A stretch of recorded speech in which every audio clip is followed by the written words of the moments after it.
To initiate the second part means embarking on a reverse journey from the first part.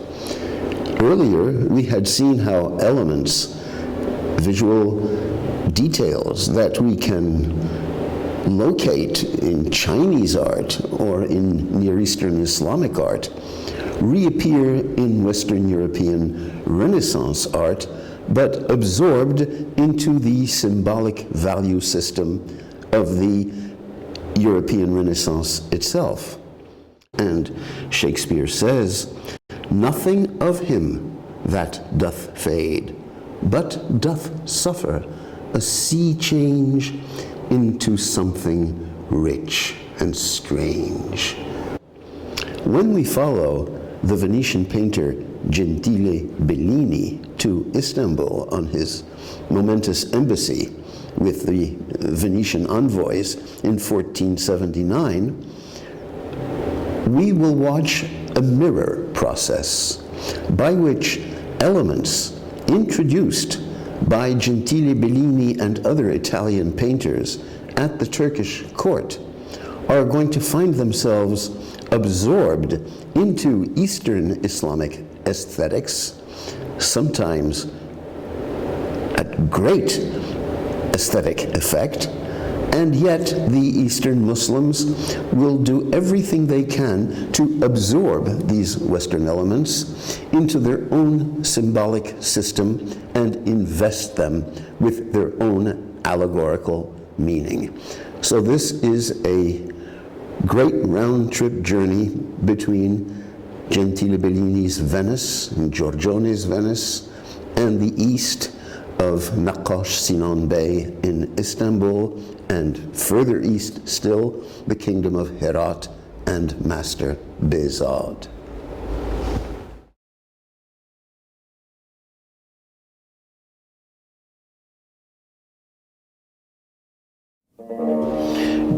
Gentile Bellini was chosen by the Venetian Senate as part of an embassy to sign a peace treaty with the Turkish Sultan Muhammad, or Mehmed as the Turks pronounce it, Muhammad the Conqueror, Muhammad II, in 1479, and Gentile Bellini was chosen to represent Venetian art at its best, at its most skillful.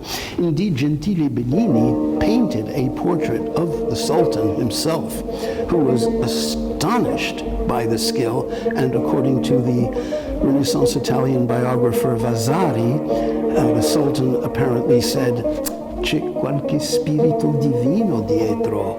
There must be some divine spirit behind this. And we shall see that is probably what the Sultan said. The revolutionary impact of Gentile Bellini's art in Istanbul was as follows, and can come as a surprise to European viewers who are so used to these aesthetic conventions. Gentile Bellini is opening an imaginary window, indicated by the parapet and the arch, through which the spectator is invited to forget the surface of the painting and instead allow the mind's eye to be led into the illusion of endlessly receding depth. This opening of the magic window in the surface of a painting was part of the theories of the foundational author of Italian Renaissance painting, Leon Battista Alberti of Florence, writing in the 1440s. In De Pictura, his essay on painting, he emphasizes that the painter should strive to open an imaginary window in the surface of the work of art so that the spectator should, at least momentarily, believe that space stretches endlessly. The Venetian Renaissance artists very much applied these lessons in the later 15th century, and here Gentile Bellini also plays with black space in order to suggest that behind the Sultan there is a recession of space into the inkiest night, farther away than even our eye can hope to follow. But all this is an illusion. It is the illusion that will dictate the fundamental style of Western European painting from the middle of the 15th century to the beginning of the 20th.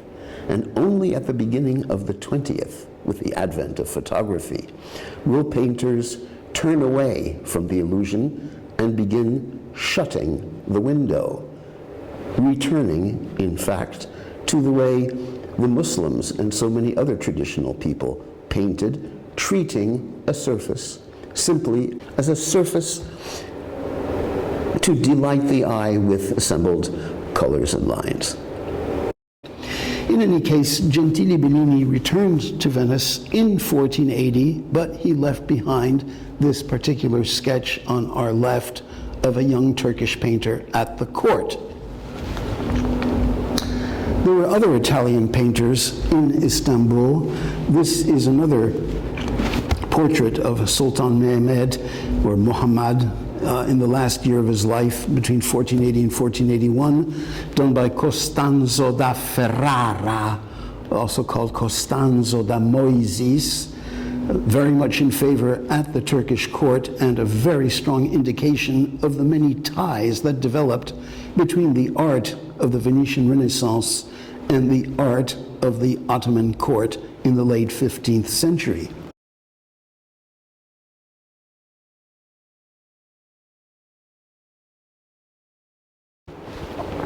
And we can see the effect of these Venetian and other Italian artists on the Ottoman Turkish colleagues of theirs.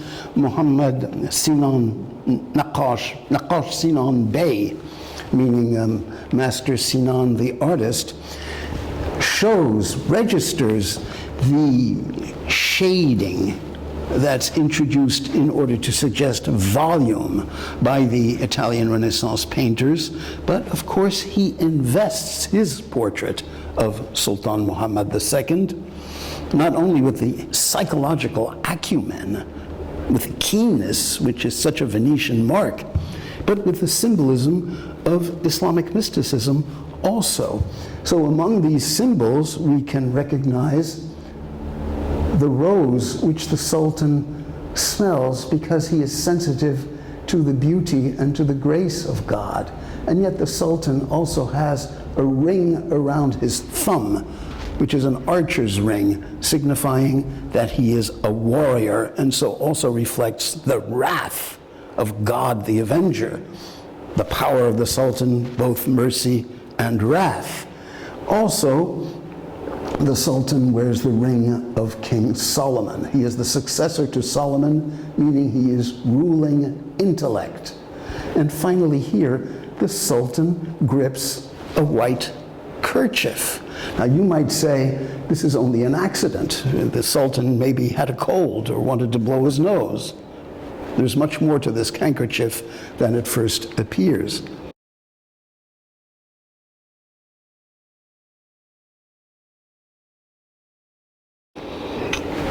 The handkerchief, or the mappa in Latin, actually was a symbol of imperial power. In Roman and Byzantine times, the ruling emperor or the consul who gave his name to the year, presiding over the games in the arena, would cast a white cloth, a kerchief, into the circus in order for the games to begin. And this became, as in this 6th century Byzantine ivory of a consul, a symbol of legal or imperial rule.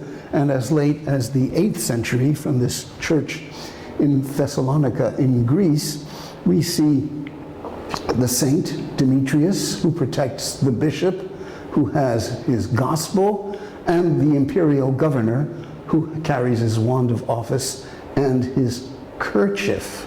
And this kerchief was adopted right into the heraldry of Islamic civilization. In Venice, too, the kerchief continued to be wielded, as we see Doge Marino Grimani here, who is receiving an embassy of Safavid Iranian envoys presenting carpets, and the Doge grips the kerchief, which indicates that he is hierarchically superior to everybody else in the room. This was painted by Veronese's son, another one of the Cagliari family.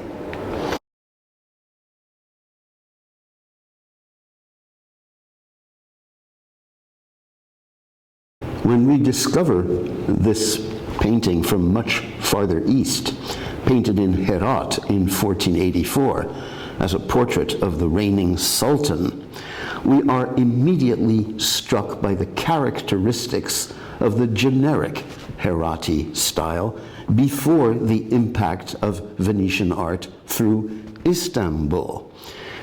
Everything is treated as a flat, plain, decorative surface. There is no attempt at atmospheric perspective or at linear perspective or shading and volume, all these illusory techniques of Italian verisimilitude.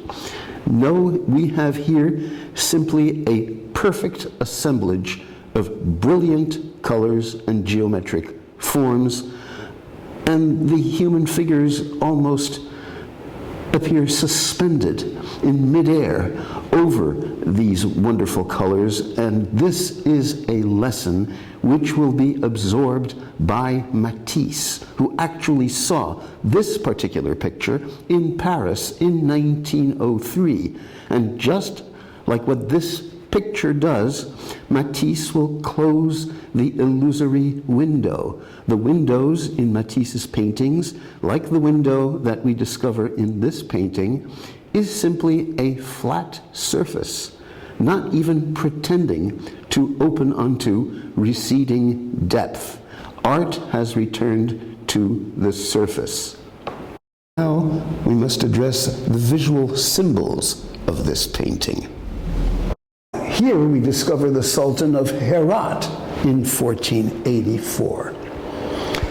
Of course, the first thing that leaps to our eye now is the kerchief which he has in his belt. It signifies his royalty, as if he were still a Byzantine or Roman emperor. The cup which the Sultan holds against his heart is actually a symbol of his own heart. It's a reference to an ancient Persian legend of a king called Jamshid, whose magic cup, which was actually his own heart, was able to mirror, to reflect the entire universe, because it was a symbol of his God-given wisdom. And the wine, the juice of the grape, the wine to drink in this cup, which became such a magic mirror, was actually God's light, golden yellow at noon, but dark red at dawn. And this symbolism recurs constantly in classical Islamic poetry, in Arabic, in Persian, in Turkish, in Urdu. It doesn't mean that these kings were drinking wine, although some of them certainly did, but it is a reference to the idea that the king is possessed of an intellect so pure, so clean, that his heart reflects the light of God. Like Jamshid in Persian mythology, and Islam also attributed such a magic cup to King Solomon also. So the Sultan sits on the throne with the magic cup, signifying that he is a symbolic successor to Solomon himself. In just 10 years, between 1484 and 1494, we are going to see the refracted impact of Venetian art in Istanbul on the manor of Herat. We're going to see the first real attempts at foreshortening, shadowing, modeling, psychological penetration, all very much associated with the new great master at Herat at the close of the 15th century, Bihzad.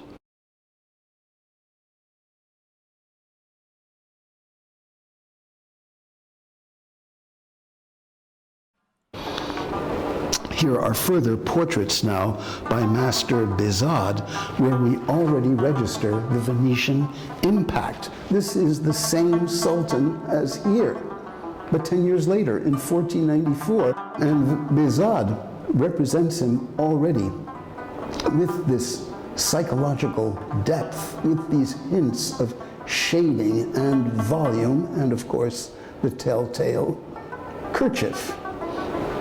Bihzad again was called upon in 1507, after 1494, to paint the next great ruler of Herat, Shaybani Khan Uzbek, and here the king sits in state with all the symbols we're beginning to recognize, including an archer's ring, so he's a warrior, the kerchief, now blue, of his rule, his bow, well, he's a warrior, but he's also an intellectual, a scribe, so he has the instruments of his craft, his pen case and his notebooks.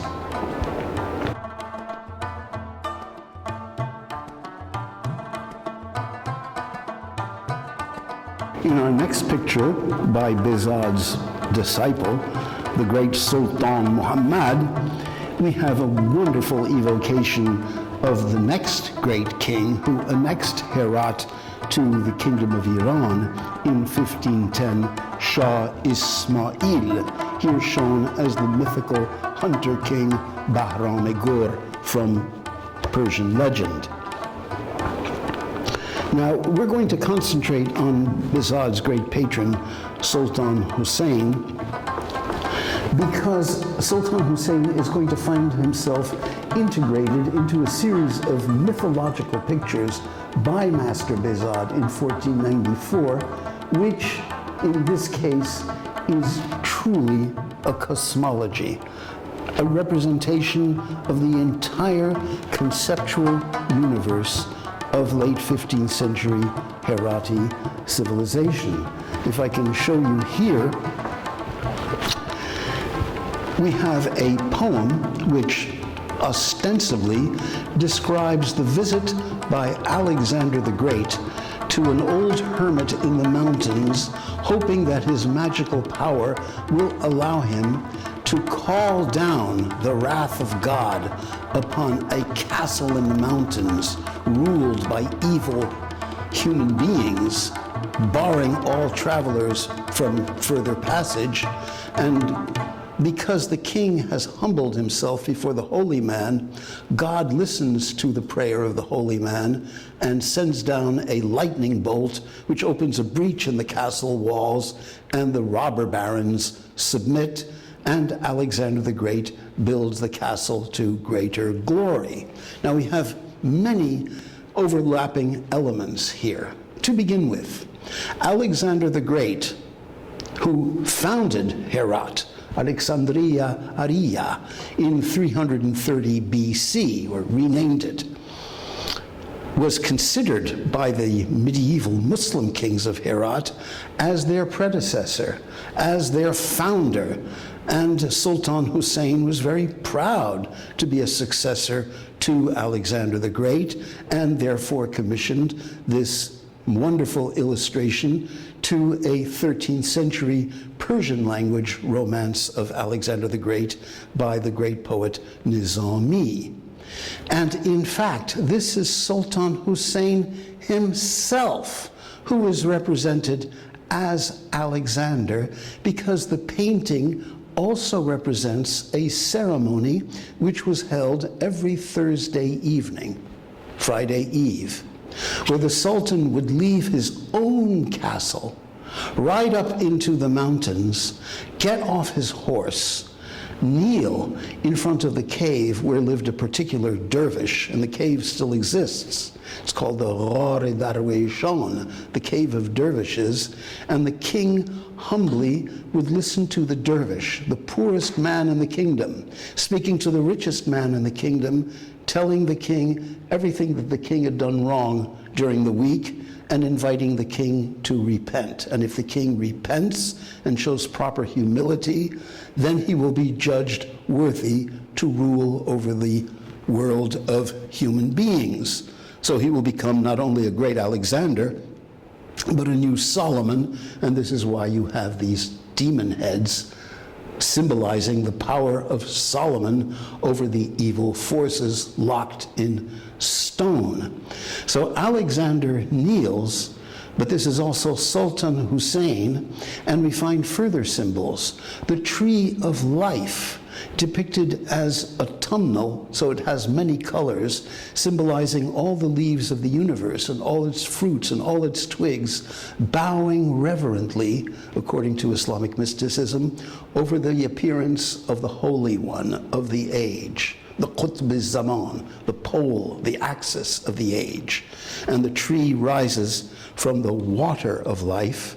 This was painted silver in 1494, but silver oxidizes and turns black after a number of decades. And even the moon points downwards, which no moon in a real sky ever does. The horns of the moon join the tree in showing reverence to the holy man. The king turns his back upon three symbols of the soul. The companions of the soul are lust, with which we reproduce, wrath, which here has sheathed its sword, and fancy, the character we saw in front of the elephant. Fancy doesn't really know what to make of what it sees and turns for guidance to lust, who of course will not be able to inform him either. Even the prime minister of the king folds his hands in a gesture of humility. This forms the Arabic characters la, meaning no, meaning I am nothing, compared to the higher wisdom of the holy man who is like a light in the darkness.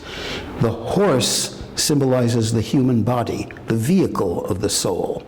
The soul turns its back on these three functions in a dream vision and leaves behind the body, which is like a horse, here held firmly in check by a groom. And finally, the castle itself is in fact a representation of the Sultan's true castle, the castle of Herat, as it looked in 1494 with all its tiling.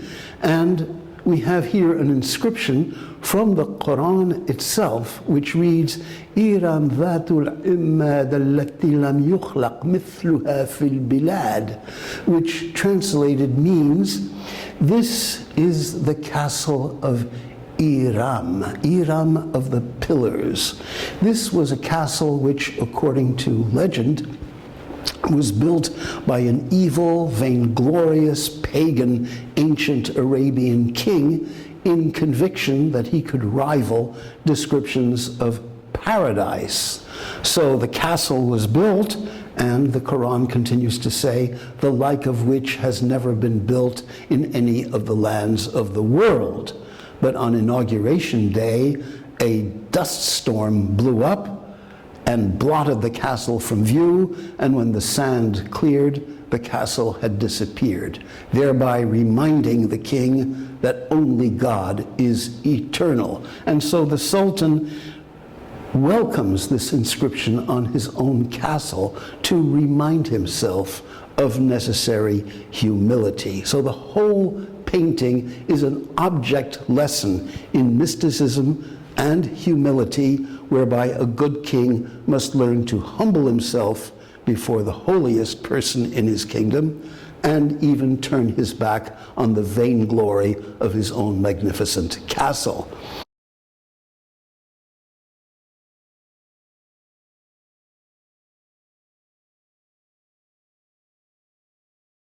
Indeed, we can compare again the mindsets of the 15th century in the Islamic world and in the Christian world, where we have here on the right a vision of the most beautiful castle in the Kingdom of France in the early 15th century, le Château de Meuin-sur-Yèvre. Without the French, you might not be able to catch that pronunciation, but what's important here is that the painter Paul de Limbourg shows this wonderful castle for his own patron, the brother of the King of France, the Duke of Berry, and he shows this castle as presented by Satan, by the devil, to Jesus on the mountaintop, tempting Jesus, saying to Jesus, if you will bow down and worship me, I will give you the most glorious kingdoms in the world. And Jesus says, get you behind me, Satan. So what the painter is doing, just like the Herati painter, is flattering his Lord. You have the most beautiful castle in the world. Even the devil would try to tempt Jesus with such a castle, or you, my Lord, with such a castle. But remember to save your soul.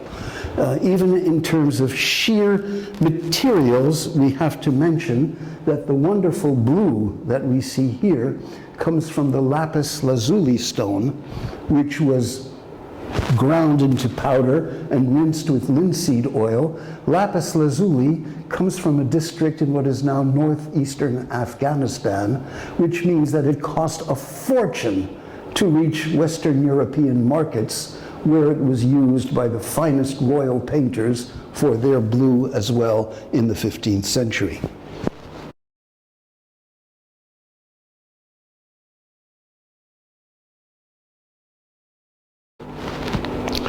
Now, this archetype of the great king who humbles himself before a naked holy man can be traced back to the legend of Alexander the Great, who, before leaving Greece, was told after his conquest of the whole Greek mainland that a certain holy man lived outside the city of Corinth, wearing no clothes, living in a large jar, calling himself a dog, kynikos in Greek, friends, cynic in English, called Diogenes, which means the Son of God himself. And Diogenes here is sitting in front of his jar, and Alexander the Great rides up to him and says, according to the Greek historian Plutarch, I am Alexander of Macedon. What can I do for you, Diogenes? And Diogenes says, get out of my son. And Alexander tells his officers, as he turns his back on the glory of the kingdom of this world, if I were not Alexander, I should wish to be Diogenes. This story of Alexander and Diogenes turned into an archetype which was preserved in Islamic as well as Western civilization to represent the necessary humility that every great king should learn from a humble but very wise old man. This particular sculpture on the right was in fact carved in the 17th century by an artist in the service of King Louis XIV of France, Pierre Puget. And then on the upper left, we have an ancient Greek representation of Diogenes. But what's extraordinary about that story is that we have its counterpart found in Afghanistan in the 1960s, in the eastern highlands, at a place called Hadda, close to the modern city of Jalalabad, representing Alexander the Great, indeed before a holy man. This was carved as late as the 3rd century or 2nd century AD in a very Greek style. Alexander the Great is shown before the supreme wise poor man of India, the Buddha himself, reminding us that Alexander spent 4 to 5 years in the Afghan and Indian world, One of his own philosophers converted to Buddhism. Alexander himself was extremely impressed by the wise men that he encountered during his journeys, and ultimately the descendants of Alexander's soldiers who remained in Afghanistan and actually founded an independent Greek kingdom in what is now Afghanistan between the 3rd and 1st century BC. These Greek kings converted to Buddhism, and many Buddhist teachings rendered in Greek actually filtered into the Mediterranean world. And the Greek historians who talk about Alexander and Diogenes mention in the same paragraph the parallel of the humbling of Alexander before the holy naked sages of the city of Taxila today in Pakistan. And this cave gives this representation of the prototype, Alexander and the holy man of India. Unfortunately, this carving, stucco, was destroyed by a fanatic group in 1994, and these photographs are all that remains of this priceless testimony. Now, this again is a reminder that Afghanistan lies very far east and touches on the Indian world and on the Chinese world. We have here one of the first great paintings of the school of Herat, which was brought into being by Prince Bihzad of Herat, who's actually shown here as a very young man. Bihzad in the 1420s and early 1430s brought together in Herat the finest artists from Shiraz and from Baghdad and from Samarkand and from Tabriz to create what has come to be called the Academy of Herat, something comparable to the Academy of the Medici patrons of art in contemporary Florence. But the representation here goes deeper. Prince Bihzad was very fond of an allegorical 14th century Persian poem called The Love of Humayun for Humayun, in which a Syrian prince here falls in love with an image of the Princess of China and dreams that he is carried in his vision into the gardens of paradise, which is also the garden of the Princess of China, and he proclaims his love for her. She is a Chinese princess because she symbolizes the dawning light of the most distant east, and the prince comes from the sunset land of the west. So the whole story is a mystical allegory. But it's important to realize that these princes of Herat, when they patronized such art, wanted themselves to be represented as if their own soul were implicated in the story. So here is Prince Bihzad himself in about 1430, and we know what he looked like with his pencil-thin mustache and very East Asian features, contemplating in ecstasy the Princess of China, to whom, at the end of the story, he will ultimately be wed, symbolizing the soul reaching its goal of fusion with the divinity.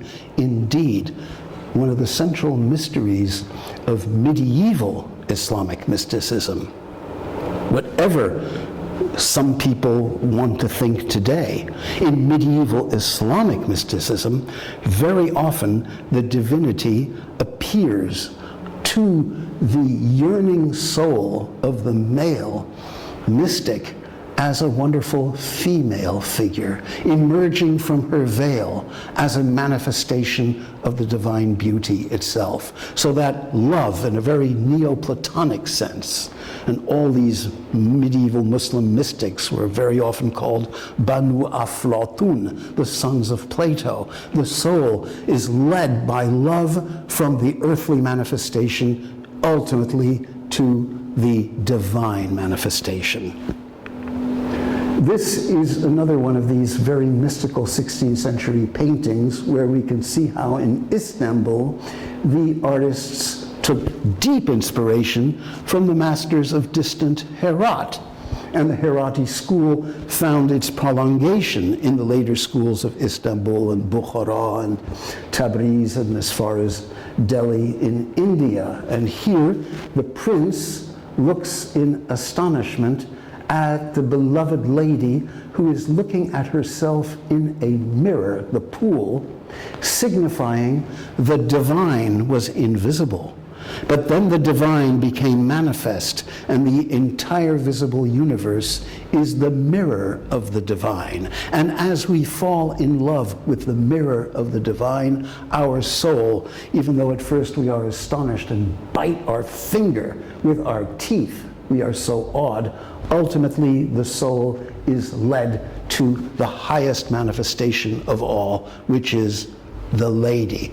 The lady is very often dressed in red in these paintings in allusion to a famous poem by Nizami of Azerbaijan, writing in the late 12th century in Persian, in which he describes a red princess living in a red castle who is courted by all the princes of the world, but she asks them a riddle, and every prince who fails to answer the riddle must suffer his head to be chopped off.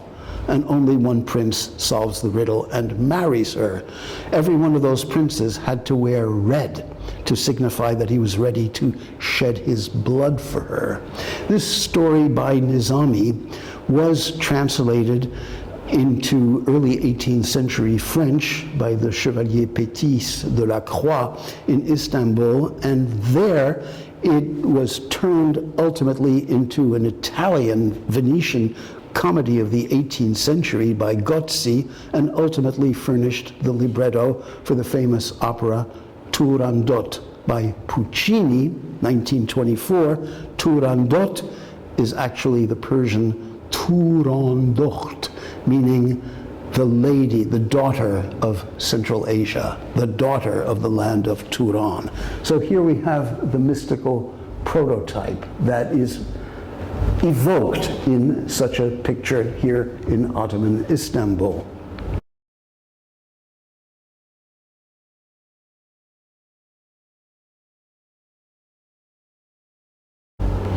This now by Bihzad is probably the single most important painting in all Islamic art. That's a very tall order. Why should we say such a thing?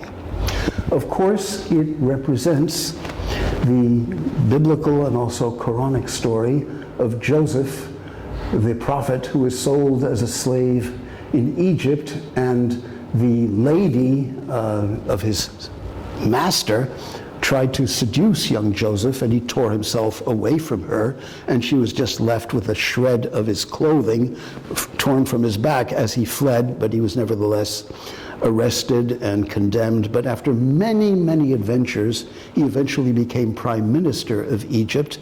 And in the Islamic versions of the story, which we can trace back to Alexandrian Jewish Greek prototypes, the lady in turn converts to his faith and is married to him after many adventures. And it is the story which is used by the greatest poet of 15th century Herat, Jami, to describe the yearning of the soul for the divine manifestation, not as of a male towards a female, but in this case of a female towards a male, so that both sexes may be represented in the tradition.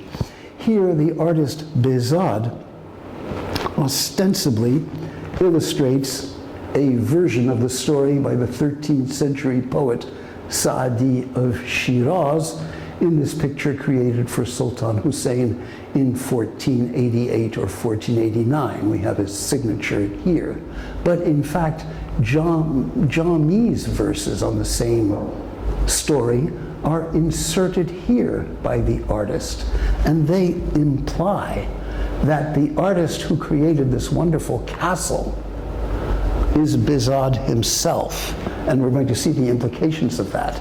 The castle itself is a wonderful carpet page, flat Islamic art at its most abstract, glorious, with the fundamental motifs of the star patterns, the tree of life, so you get the gardens of heaven, and calligraphy, which in Islam is the word of God made visible. And as Joseph tears himself away from the lady, he points towards heaven, meaning he's ultimately leading her to a higher love.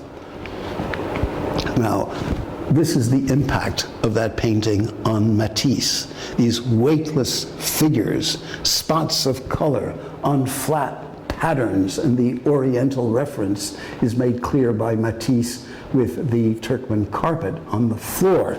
Matisse saw these Herati paintings at a great exhibition held in Paris in 1903.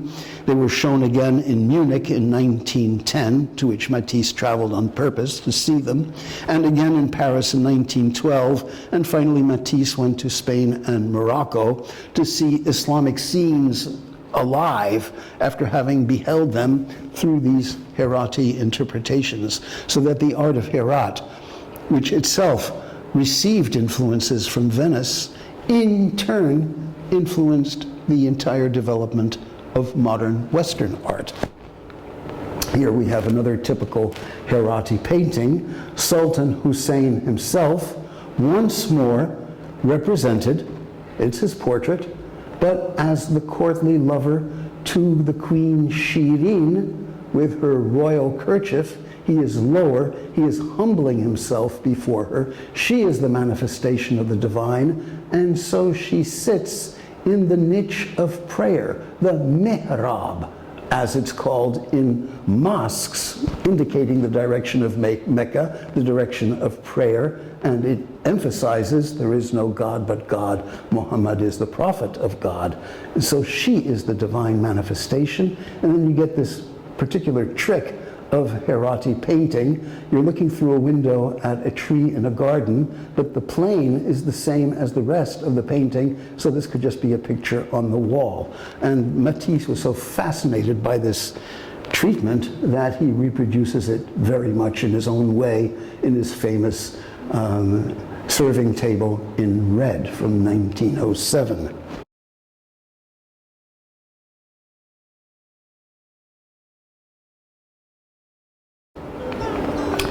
Bihzad is the master of mysticism, and this other very important picture, done in 1490, shows the mystic dance, where the dervishes throw themselves into a dance which follows the rotation of the skies until they fall into ecstasy. And those watching include the earliest representation we have of the famous poet Rumi, who weeps because his poems begin with, listen to the song of the reed flute, how it sings of the pain of separation, ever since they have torn me from my reed bed, the reed out of which I was fashioned. Men and women have wept, and so Rumi weeps. And here we have three other poets, one of whom, like Rumi, was long dead. This is the poet Hafiz in a kaftan colored pink, kaboye gulgun, meaning drenched in his heart's blood, and here wearing the blue of mourning of their soul's separation from God are the two most important dignitaries of the kingdom of Herat after Sultan Hussein himself, the prime minister and poet Nawali, and the most venerated religious figure in Herat, the great master Jami, poet, commentator, philosopher, and all-around Renaissance man of the Islamic East. And it is Jami himself, who died in 1492, 2 years after this picture was drawn by Bihzad, who allowed Bihzad to paint his portrait from the life, implying, of course, that Jami, as the leading religious Sunni dignitary of Herat, one whose writings were venerated in Arabic or Persian, from Cairo and Istanbul all the way to the Muslim communities around Canton in China. So certainly the most renowned Islamic intellectual of his age, and here he is painted by an artist. Now, we are all taught in the ordinary manuals that Islamic culture forbids the representations of living creatures. So how is it possible that the kingdom of Herat allowed so many representations? People who are mostly concerned with Western Islamic culture, mostly Spain, Morocco, will imply that, well, these things were painted very far east among people of Persian culture, so they're an aberration. Aberration? Hardly, because Jami was revered even by the Turkish Ottoman state, which invited him to become the supreme religious dignitary in Istanbul. He refused. He stayed in Herat, but it gives an indication of his Islam-wide prestige. And here is the ultimate answer to the riddle. In the late 15th century, while Western Islam, with the fall of the Kingdom of Granada in 1492, was disintegrating or becoming increasingly isolated, as in Morocco, new developments were taking root in Turkey, Iran, Afghanistan, Uzbekistan, Tajikistan, Pakistan, and India, to use the modern names of these regions. And this is when the pictorial arts really begin flourishing to an extent that by the late 15th century, we begin to know the names of the individual painters. Now, I mentioned earlier that in the painting of Joseph and the Lady of Egypt, Bihzad had inserted verses by Jami himself in 1487, 1488, meaning while Jami was alive.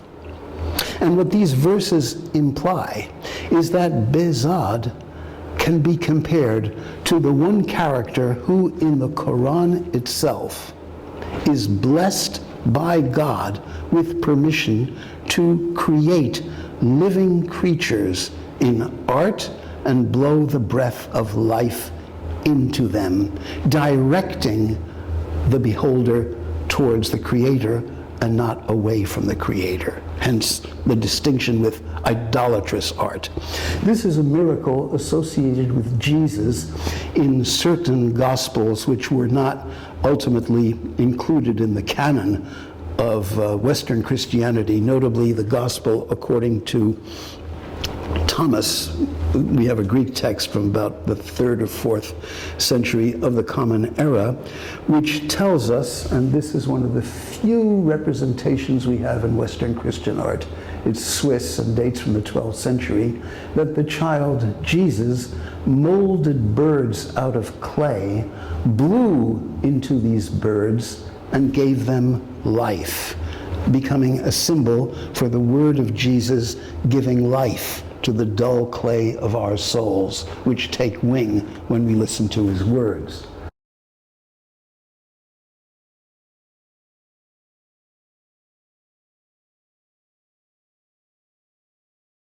So this is the Greek version, the original text, que poiesas pilon triferon eplasen ex aftus truthia dodeka hode Isus syncrotisas tas chiras aftu anecraxe tis truthis ke ipen afis hippagete ke petastenta tas truthia ipegon grazonta. When he had kneaded soft clay, he wrought thereof 12 birds. Then Jesus clapped his hands, spoke unto the birds, and told them, fly off. And the birds spread their wings, flew off, and chirped. Now in the Quran, in Surah 5, verse 113, we have the same story told, and in this case, a story in which every Muslim is expected to believe And the words say, إِذْ قَالَ اللَّهُ يَا عِيسَى ابن مريم اذكر نعمتي عليك وعلى والدتك إذ أيدتك بالروح القدس تكلم الناس في المهد وكهلا وإذ علمتك الكتاب والحكمة والتوراة والإنجيل وإذ تخلق من الطين كهيئة الطير بإذني فتنفخ فيها فتكون طيرا بإذني.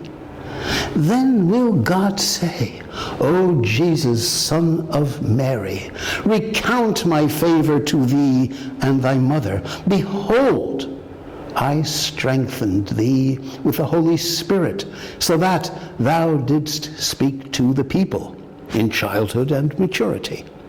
Behold, I taught thee the book and wisdom, the law and the gospel. And behold, thou makest out of clay, as it were, the figure of a bird by my leave, and thou breathest into it, and it becometh a bird by my leave. Now, all this means that this story became very much associated with Bihzad himself. In a sense, Johnny was calling Bihzad the second Jesus, the master artist who receives from God the permission to blow the breath of life into his creations. So we find this wonderful vision of the great mosque of Herat as it looked at the end of the 15th century with Bihzad himself, as we can find his own self-portrait through the signature on the little notebook which he holds. So all this is very much associated with the sacred, and we find the verses which Bihzad inserted into his painting of the story of Joseph and the Lady of Egypt. And in the Persian it sounds like this: بنقش آفرینش چون زده رای شده از خامه لوح هستی آرای به تصویر آنچه بر کلکش گذشته ز رشح آن روان زنده گشته به سنگ ار صورت مرغ کشیده سبک سنگ گیران از جا پریده به حکم دایه زرین دست استاد زرندود از سرای کرد بنیاد صفای صفایش صبح اقبال فضای خانهایش گنج آمال. Translated, when he cast his own eye on his painting's creation, from his brush he adorned being's tablet. With his brush, when he painted a picture from the ink's flow of paint, a soul quickened to life. And if upon a stone a bird's image he drew, this heavy stone turned light, and whence it lay, took wing. By the nurse's command, and with hands all of gold, he, the artist, wrought a castle's foundations, encrusted with gold, such the sheen of its halls, like to fortune's own dawn, such the glow of its cells, like to treasures of hope. The last two verses are the ones that are inserted by Bihzad in his own painting, giving proof positive of Johnny's spiritual endorsement to the art of Bihzad, and hence Bihzad's school, which will spread its influence from Turkey all the way to India in the following 16th century.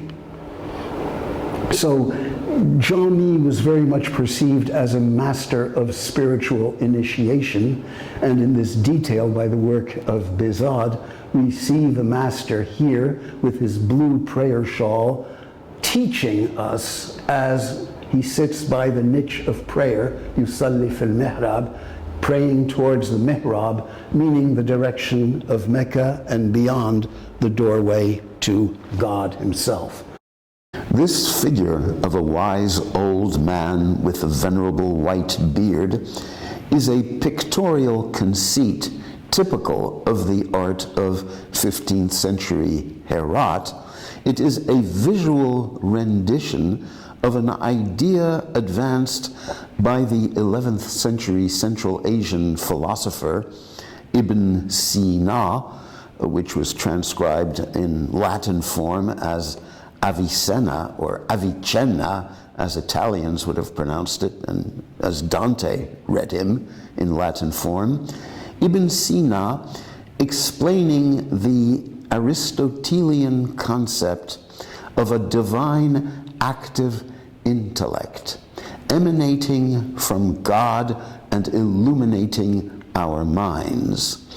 Explaining this idea, he clothed it in the allegory of the appearance of a wonderful, wise old man who showed all the majesty but none of the weakness of old age.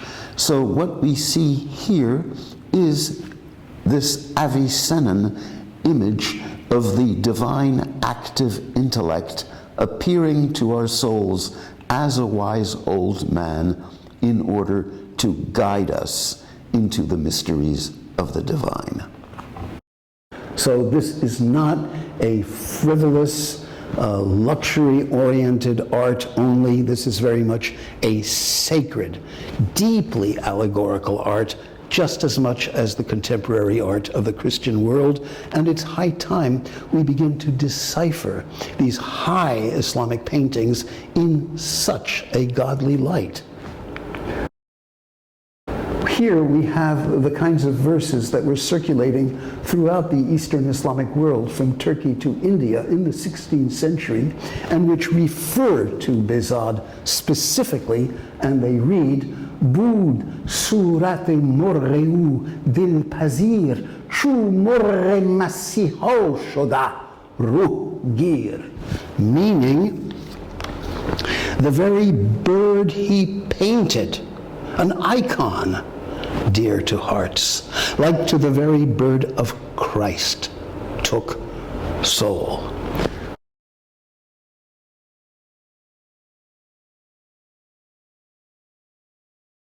So from this exalted level, we enter into the kingdom of heaven, where Jami of Herat here is introducing the Prime Minister of Herat, Nawai, into the garden in paradise of the great Persian language poets of the past, chief of whom is Nizami, welcoming these two living poets into this wonderful garden. The moon again shows its reverence for the poet Nizami. For those of you of Italian culture, you will recognize the parallel to the scene in Canto 4 of Dante's Inferno, where Virgil introduces Dante to the great Greek and Latin poets of the past. It's very much the same mindset. One didn't influence the other, but they draw on very common ways of thinking. And again, we have here proof positive that Jami himself here, with the Prime Minister Nawai, approved this art to the extent that they themselves allowed their portraits to be painted from the life in 1486. So here, the poet Jami introduces the Prime Minister Nawai, who is a poet in Turkish, to the ghost of Nizami, the great poet in Persian, depicted here as the active intellect, the wise old man. This is by another master in the workshop of Bihzad called Qasim Ali. They often work in such a close way that it's sometimes hard to distinguish their works from one another. This is an example of the poetry of Nizami illuminated in the kingdom of Herat, almost as if it were another Quran, with glorious gold and lapis lazuli, indicating the mystical reverence for such poetry and indeed its illustrations also. So here we go back now to the immediate impact of Bellini on Bihzad and the meeting of the civilizations. When we look at Bellini's wonderful picture of a young Turkish artist in the palace in Istanbul in about 1479, 1480, what do we note?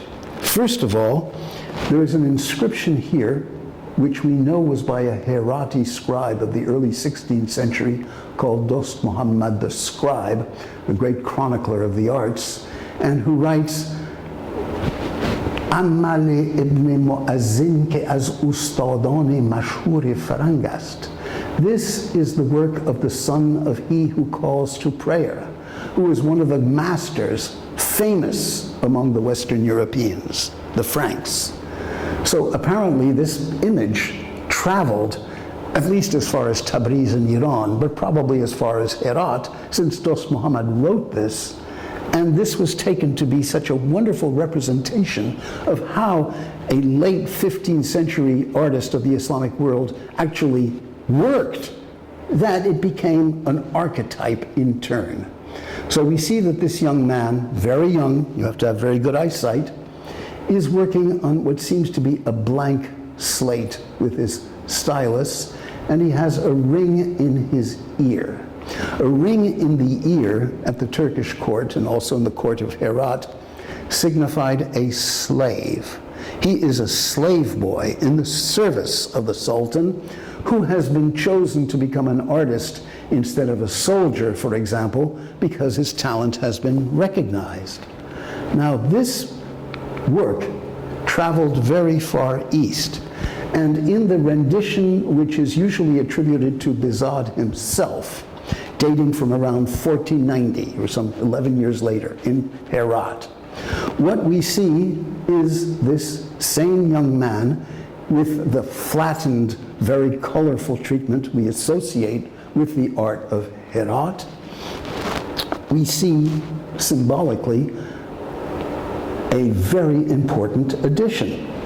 Yes, the young man still has the ring in his ear. This would signify a slave. And yet here in his sash, the artist has added a kerchief.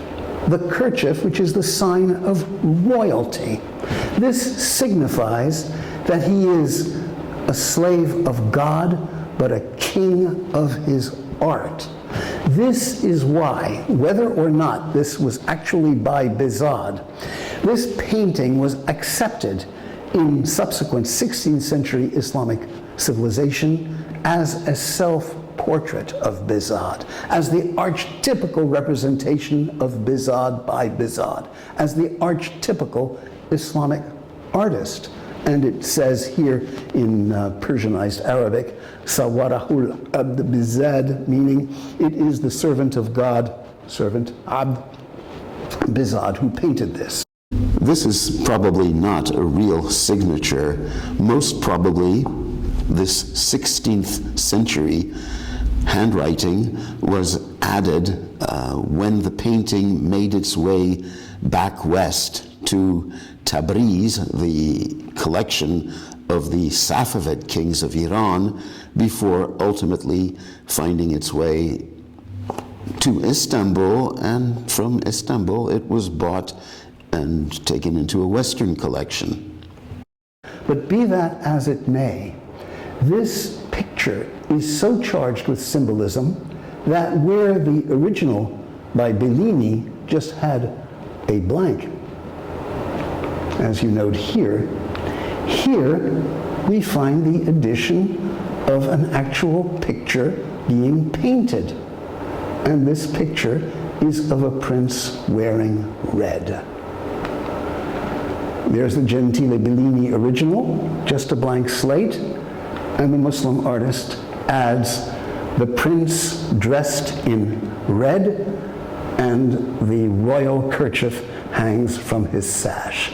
This signifies that the artist, which Islamic civilization itself identified with Bihzad by the 16th century, the artist compares himself to the Red Prince, That is the prince who wears red to signify that he is willing to shed his blood out of martyred love for the red princess who represents the divine. How can we be sure that that is the meaning? Well, we can go back here and we find an adaptation of one of the many copies that circulated of this particular picture, made in India at the very end of the 16th century or turn of the 17th. I tend to identify this as the work of Master Muhammad Ali of Golconda, who did this sort of thing in the years around 1600. Be that as it may, this very skillful Indo-Muslim artist has turned the picture around, a mirror image, has made the artist, whom he identifies as Bihzad, he even calls the picture the work of Bihzad, which it's not, but he's made him more mature. Instead of just being a disciple, a young man, he is now a confirmed bearded master, and he wears red. The red that was here is now the red of the kaftan of the artist himself. Indeed, the artist is pouring out his life's blood, his heart's blood, in love for the lady. He still has the ring in the ear of a slave of God, but he has the kerchief of a king, king of his art. And what he paints, as we find here, is the red princess, which clinches the proof.